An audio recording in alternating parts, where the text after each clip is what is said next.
Selamat pagi untuk kita semua.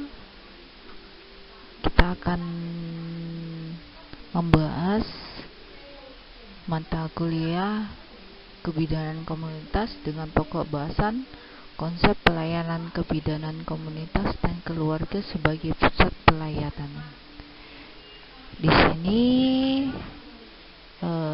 konsep pelayanan ini masuk dalam pertemuan kelima dalam mata kuliah kesehatan kebidanan komunitas. Adapun pokok bahasan kita pada materi ini yakni yang pertama, keuntungan peran serta masyarakat atau PSM. Keempat, pembinaan peran serta masyarakat, dalam hal ini dukun bayi dan kader kesehatan. Berikutnya, upaya-upaya dalam pembinaan peran serta masyarakat. Dan yang terakhir, pengaturan bantuan biaya bagi masyarakat tidak mampu. Ini merupakan pokok bahasan kita dan akan kita jelaskan bagaimana itu peran serta masyarakat dalam meningkatkan pelayanan kesehatan di masyarakat, terutama bekerja sama dengan bidan di masyarakat. Yang pertama yakni peran serta masyarakat itu sendiri, ya. Yang dimaksud dengan peran serta masyarakat menurut Debkes yakni suatu proses di mana individu, keluarga dan lembaga masyarakat termasuk swasta ikut mengambil tanggung jawab atas kesehatan diri, keluarga dan masyarakat. Ini menurut Debkes bahwa peran serta masyarakat atau PSM itu mulai dari individu, keluarga, dan lembaga, baik dia lembaga swasta ataupun lembaga pemerintah, ikut mengambil bagian dalam tugas dan dalam peningkatan kesehatan, mulai dari diri, keluarga, dan masyarakat. Sedangkan menurut Noto Atmojo dalam bukunya dituliskan bahwa peran serta masyarakat di bidang kesehatan berarti keikutsertaan seluruh anggota masyarakat dalam memecahkan kesehatannya sendiri. Jadi, ini fokus terhadap masyarakat secara umum, bagaimana mereka mampu untuk mengatasi atau mampu untuk mengobati dirinya sendiri, mulai dari dia ke fasilitas kesehatan atau tindakan-tindakan yang akan dia lakukan untuk bisa sembuh dari penyakit yang sedang dideritanya. Berikutnya, prinsip dari peran serta masyarakat atau PSM adalah mengutamakan masyarakat berbasis pengetahuan masyarakat dan melibatkan seluruh anggota masyarakat dengan memperhatikan tipologi peran serta masyarakat. Ya, artinya adalah prinsipnya peran serta masyarakat ini menggerakkan masyarakat untuk bisa melakukan atau menjaga kesehatan mulai dari individu sampai ke masyarakat secara umum dengan cara pemberian pengetahuan atau melibatkan diri dalam kegiatan-kegiatan yang berhubungan dengan kesehatan.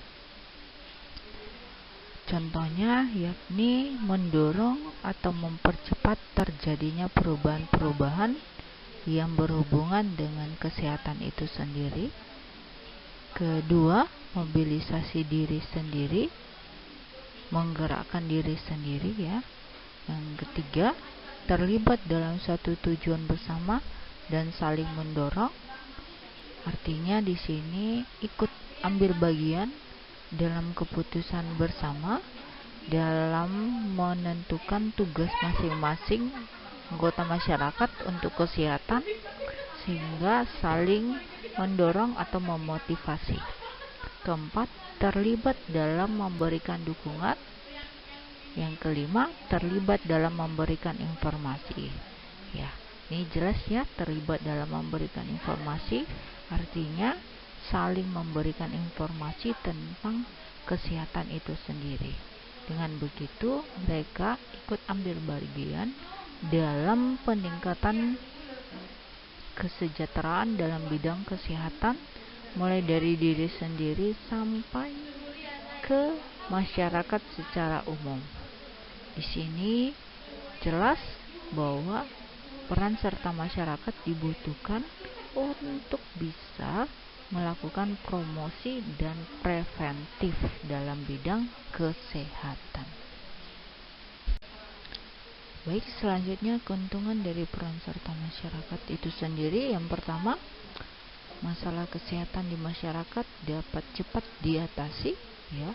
Artinya, jika ada masyarakat yang membutuhkan pelayanan kesehatan, maka masyarakat yang ada atau yang berdampingan dengan individu tersebut bisa membantu mempercepat agar dia sampai ke pelayanan kesehatan. Apalagi kalau misalnya orang tersebut dalam keadaan tidak bisa mengendarai atau tidak bisa membayar transportasi atau bahkan tidak memiliki transportasi untuk bisa menuju pelayanan kesehatan, sehingga orang-orang yang ada di sekitarnya atau masyarakat lain yang ada di sampingnya sebagai satu kelompok atau sebagai satu masyarakat tersebut bisa membantu untuk menyediakan alat transportasi sehingga masalah kesehatan di masyarakat dapat cepat diatasi. Itu salah satu contohnya. Kedua, upaya kesehatan bisa diterima dan terjangkau oleh masyarakat baik fisik maupun ekonomis. Ya, artinya di sini adalah pelayanan kesehatan apabila dalam tanda kutip tidak mampu untuk ditangani atau tidak mampu dibayar oleh individu tersebut, maka masyarakat lain bisa tolong menolong untuk membantu pembayaran pelayanan kesehatan yang diterima oleh individu tersebut. Ini seperti ada tabungan masyarakat yang khusus digunakan untuk pertolongan masyarakat yang membutuhkan.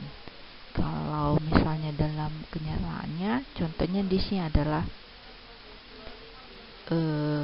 tabulin, ya, atau tabungan untuk ibu bersalin. Jadi tabungan untuk bersalin ini bukan hanya oleh keluarga itu sendiri yang menabung, melainkan ada juga dari masyarakat secara umum menabung yang nanti digunakan uangnya tersebut untuk membantu ibu-ibu yang akan bersalin dan tidak mampu membayar uang persalinannya. Yang ketiga, yakni mampu mengembangkan kemampuan dan sikap positif terhadap motivasi masyarakat untuk hidup sehat atau provider, penyelenggara pelayanan. Artinya di sini saling mendukung, saling memberikan keterampilan tentang bagaimana menjaga hidup agar tetap sehat. Ya, mungkin menggerakkan perilaku hidup bersih dan sehat. Mungkin ada kegiatan gotong royong bersama. Berikutnya, memperluas jangkauan pelayanan. Ya, memperluas jangkauan pelayanan maksudnya dengan adanya peran serta masyarakat, pelayanan yang bisa diterima oleh masyarakat itu sendiri bisa sampai ke tahap pelayanan yang lebih tinggi. Karena apa? Masyarakat lain ikut membantu dalam sisi pelayanan atau dalam sisi ekonominya. Selanjutnya yakni jalur kontrol terhadap pelayanan kesehatan dapat dilakukan oleh pemerintah. Dengan adanya peran serta masyarakat, maka keluhan-keluhan atau kekurangan atau mungkin kelemahan dalam pelayanan kesehatan yang mereka terima, itu bisa cepat disampaikan ke ranah pemerintah yang lebih tinggi, sehingga penyampaian aspirasi masyarakat itu juga lebih cepat. Jadi di sini juga sangat penting ya, saling memonitoring pelayanan yang diterima. Apabila ada keluhan bisa langsung disampaikan, sehingga tidak ada istilah takut atau tidak ada istilah hanya saya nanti yang melapor, melainkan ini merupakan satu kelompok atau satu organisasi masyarakat yang bisa membantu penyampaian aspirasi ke pemerintah, sehingga mampu dikontrol lebih cepat atau dimonitoring dengan baik dan cepat. Selanjutnya yakni pembinaan peran serta masyarakat, dalam hal ini dukun bayi dan kader kesehatan. Pertama, apa itu pembinaan? Pembinaan adalah suatu usaha yang dilakukan oleh seseorang dari masyarakat itu, baik dia masyarakat pemerintah atau swasta, dalam rangka meningkatkan keterampilan dan mempersempit kewenangan sesuai dengan fungsi dan tugasnya. Jadi mungkin pembinaan ini lebih ke arah pemberitahuan kepada seseorang dari pemerintah terhadap tugas dan wewenangnya sebagaimana mestinya. Dalam hal ini misalnya dukun bayi itu diingatkan mengenai fungsi dan tugasnya. Fungsinya bukan melakukan lagi pertolongan persalinan, melainkan hanya sebagai fasilitator penyampai informasi dari ibu bersalin atau calon ibu bersalin ke tenaga kesehatan. Jadi mereka di sini bukan sebagai pelaku langsung, tapi mereka pelaku yang tidak langsung.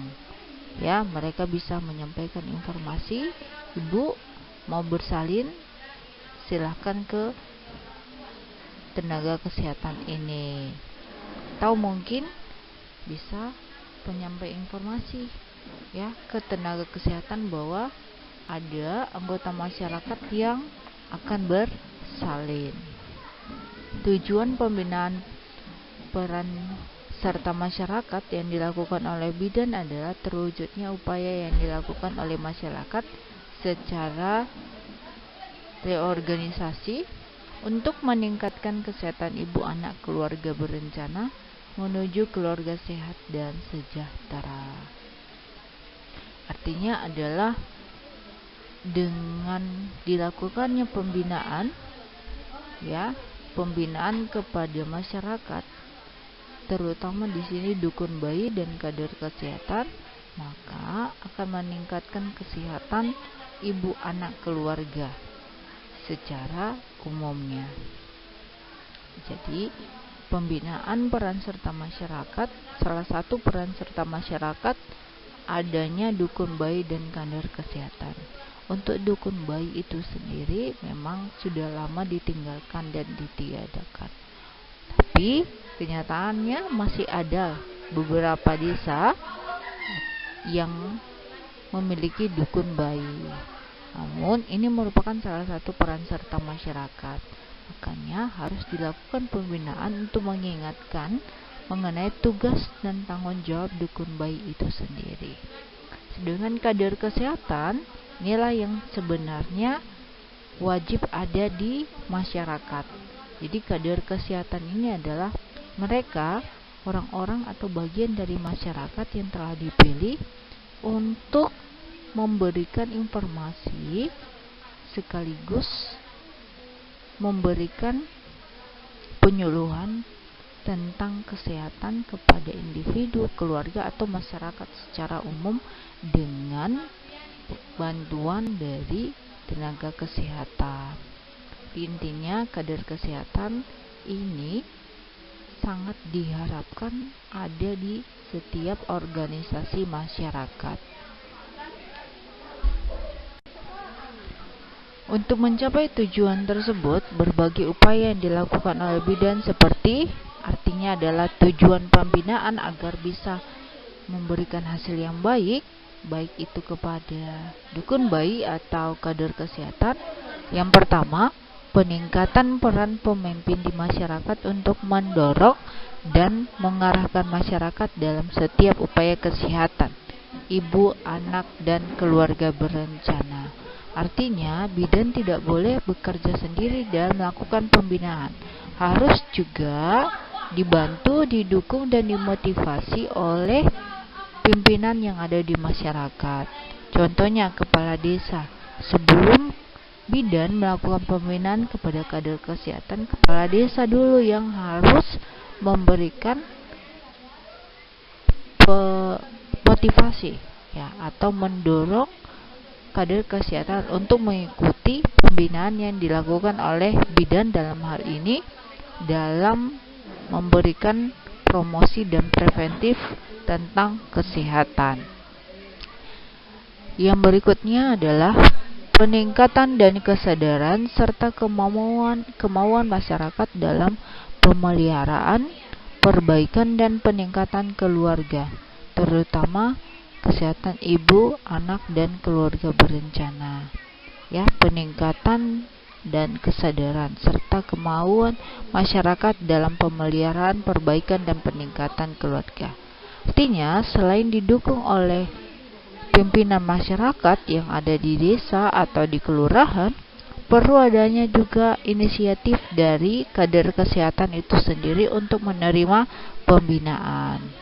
Ya, mereka juga harus mau termotivasi sendiri sehingga pada saat dilakukan pembinaan mereka bisa betul-betul mengetahui tugas dan tanggung jawab mereka. Yang ketiga, dorongan masyarakat untuk mengenali potensi yang tersedia yang dapat dimanfaatkan untuk mendukung kesehatan masyarakat. Ini ada dalam buku yang diterbitkan oleh Melanie N pada tahun 2009. Berikutnya langkah-langkah dalam melakukan pembinaan peran serta masyarakat. Yang pertama, pembinaan peran serta masyarakat pada umumnya merupakan ekologi manusia. Yang kedua, manusia didorong agar berupaya mengembangkan kemampuannya menjadikan pelaku upaya kesehatan keluarga di masyarakat.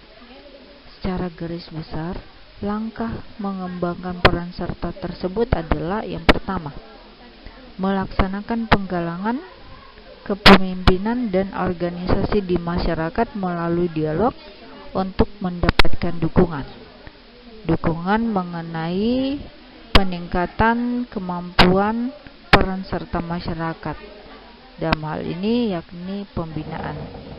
Yang kedua, meningkatkan kemampuan masyarakat dalam mengenal dan memecahkan masalah kesehatan, baik itu keluarga sampai ke masyarakat secara umum, dengan menggali dan menggerakkan sumber daya yang dimilikinya. Ketiga, melaksanakan kegiatan kesehatan keluarga untuk masyarakat melalui kader yang terlatih. Kader yang terlatih ini adalah kader yang sudah ditentukan sebagai kader kesehatan dan sudah dilakukan pembinaan. Jadi pembinaan ini berhubungan nantinya terhadap pengetahuannya, tindakannya, tapi disesuaikan dengan kemampuan serta kewajibannya. Tidak semuanya bisa dilakukan oleh kader. Kalau sifatnya itu tindakan invasif, tindakan yang berhubungan dan langsung dalam tugas dan wewenang tenaga medis, maka kader tidak diperbolehkan melakukan hal tersebut. Yang bisa adalah yang sekedar hanya sebagai tindakan preventifnya saja atau pengkajian dasar, contohnya melakukan anamnesa dasar atau melakukan pengukuran berat badan, tinggi badan, baik itu ibu, walau begitu juga kepada bayinya. Selanjutnya juga mereka kader ini diajarkan mengenai pengetahuan tentang mendeteksi secara dini penyakit yang ada di masyarakat serta keluhan masyarakat dalam mendapatkan pelayanan kesehatan. Baik, pembinaan meliputi di sini sudah saya jelaskan sebelumnya ya. Ini fokus pada dan kader kesehatan ya. Kalau kita melakukan pertama adalah kita harus memikirkan bahwa pembinaan dukun itu adalah suatu pelatihan yang diberikan kepada dukun bayi oleh tenaga kesehatan langsung yang menitik beratkan pada peningkatan pengetahuan dukun yang bersangkutan.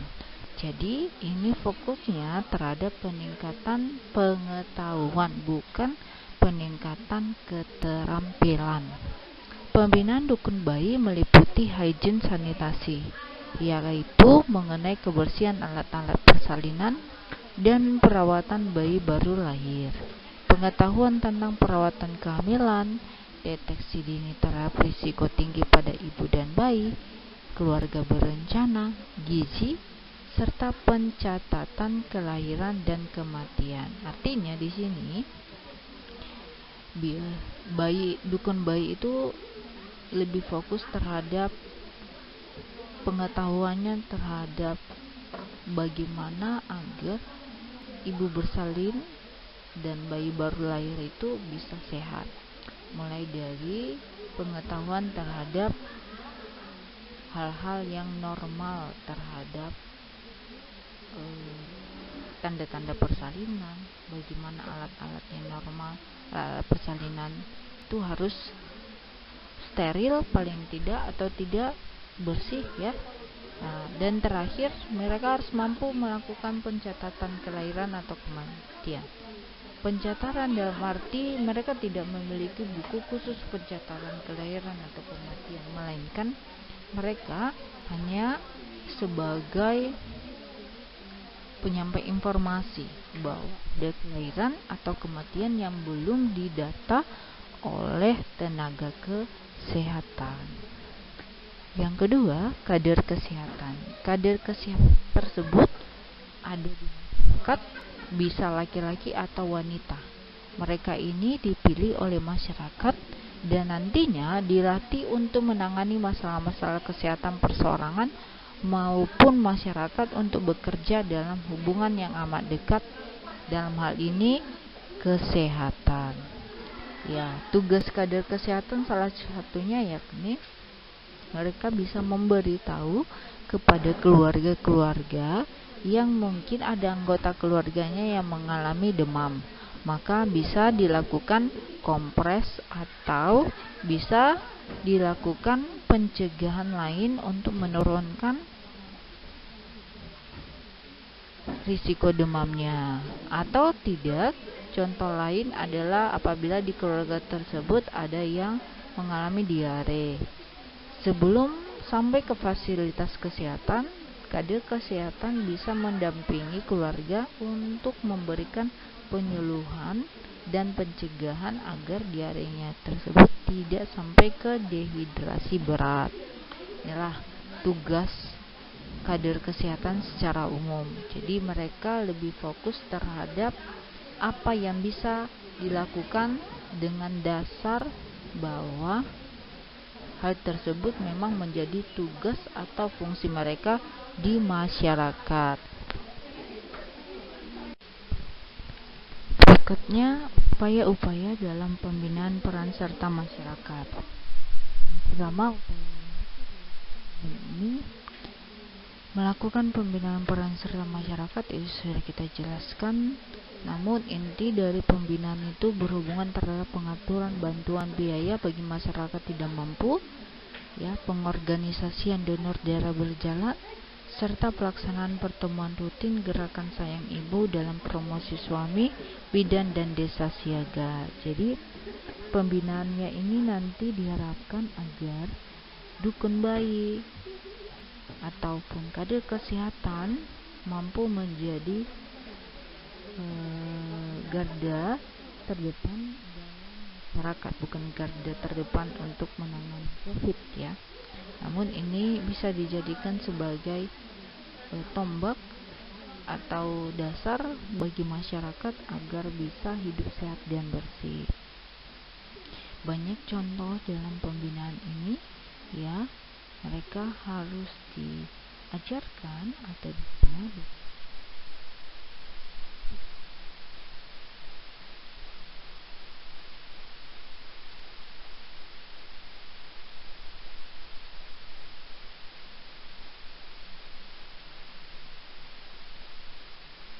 disampaikan adalah adanya desa siaga.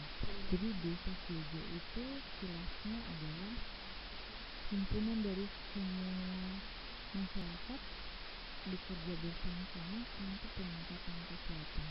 Nanti dari sarana air minumnya itu bersama-sama dengan masyarakat lain membangun sumber air bersih atau bekerjasama mendapatkan air bersih.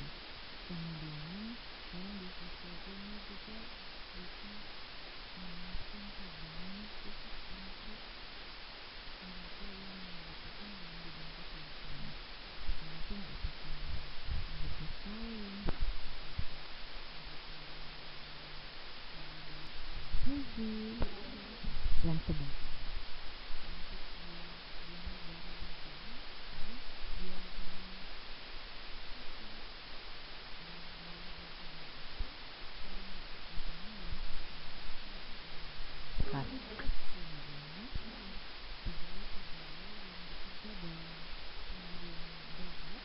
Itu bisa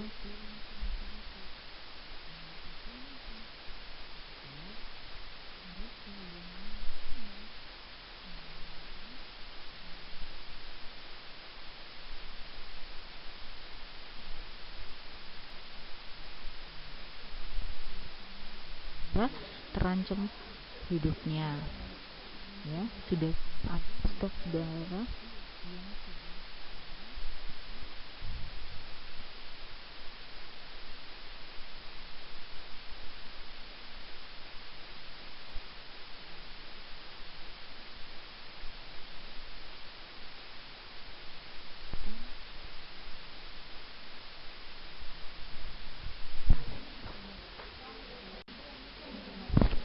berikutnya ini pengaturan bantuan biaya bagi masyarakat tidak mampu. Ini salah satu peran serta masyarakat ya, sebenarnya sudah banyak disinggung tadi ya mengenai pengaturan biaya ya. Ini biaya kesehatan tidak hanya bersumber dari pemerintah, akan tetapi dapat bersumber atau berbasis dari masyarakat itu sendiri. Terdapat dua bentuk pembiayaan kesehatan dari masyarakat. Yang pertama, dana masyarakat yang bersifat aktif. Ini adalah dana yang secara khusus digali atau dikumpulkan oleh masyarakat untuk membiayai upaya kesehatan. Pendanaan tersebut sering dikatakan dengan dana sehat.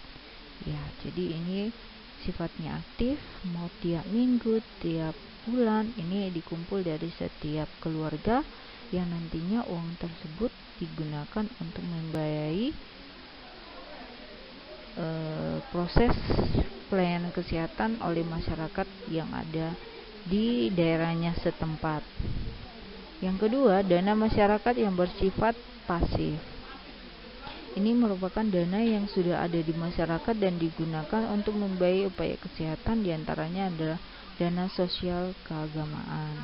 Artinya ini memang sudah kian ada, tidak semua keluarga itu mungkin memberikan partisipasi, melainkan diambil dari dana yang sudah kian ada atau dana bantuan dari organisasi pemerintah lainnya, namun digabung dalam satu kegiatan. Contohnya dana sosial keagamaan bagi sesama yang beragama yang mengalami kesulitan di bidang kesehatan, itu diberikan dana sosial. Ini bukan hal yang baru lagi ya. Kalau kita misalnya di dalam organisasi atau di Akbidhaga sendiri Biasanya kalau ada keluarga, ada orang tua kandung yang mendapatkan musibah, atau mungkin kalau misalnya dosen-dosennya ada yang melahirkan, biasanya diberikan dana sosial. Ini dana sosialnya ini berasal dari dana yang sudah kian ada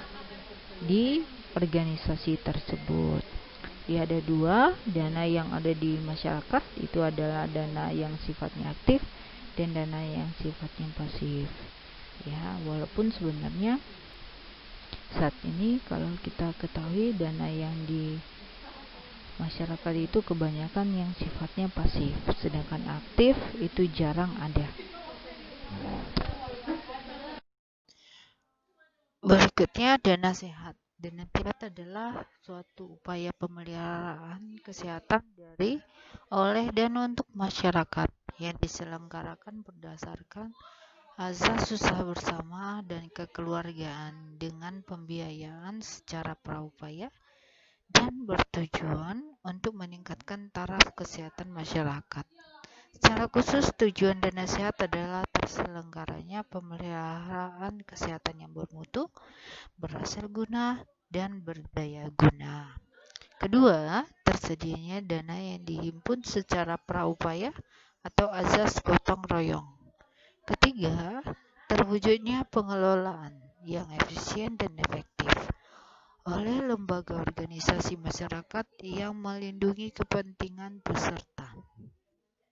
Dana sehat tidak hanya semata membiayai pemeliharaan kesehatan, melainkan juga berusaha meningkatkan kemampuan hidup sehat anggota masyarakat, baik perorangan, keluarga, maupun masyarakat. Dana sehat merupakan salah satu bentuk peran serta dan kemandirian masyarakat dalam bidang kesehatan. Penyelenggaraan diperlihatkan melalui kelompok masyarakat yang terorganisasi seperti RT atau RW, LKMD, PKK, paguyuban, pengajian, koperasi, dan lain-lain. Di salah satu bentuk jenis dari peran serta masyarakat itu bisa dilihat dengan adanya perkumpulan biaya yang akan digunakan untuk peningkatan kesehatan masyarakat itu sendiri. Itulah yang kita kenal dengan dana sehat. Ini termasuk dalam pembiayaan yang aktif untuk nantinya membantu mereka yang membutuhkan, terutama yang membutuhkan pelayanan kesehatan namun tidak mampu secara ekonomi. Sekian materi kita mengenai peran serta masyarakat. Semoga dengan kita ketahui tujuan, manfaat, bentuk, serta hal-hal yang berhubungan dalam upaya peningkatan peran serta masyarakat ini, kita mampu untuk meningkatkan kinerja kita di komunitas nantinya, terutama dalam peningkatan derajat kesehatan masyarakat,